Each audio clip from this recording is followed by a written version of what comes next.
સમગ્ર ગુજરાતની અંદર 7મી મેના રોજ લોકસભાની ચૂંટણી યોજાઈ રહી છે, ત્યારે વિશ્વની સૌથી મહાન લોકશાહી એવા ભારત દેશની અંદર આ બાળકો છે એ ભવિષ્યના નાગરિકો છે.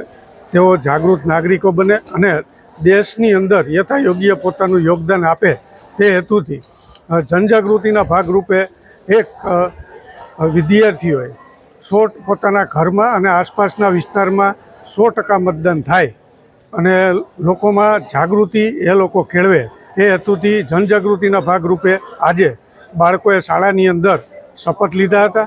તેમજ VOTE વોટની એક વિશાળકાય માનવ આકૃતિ છે એ તૈયાર કરી અને લોકોમાં મતદાન જાગૃતિનો સંદેશો છે એ ફેલાવ્યો. ખાસ કરી અને તમામ લોકો છે એ ચૂંટણી પછી છે એ ફરિયાદ કરતા હોય છે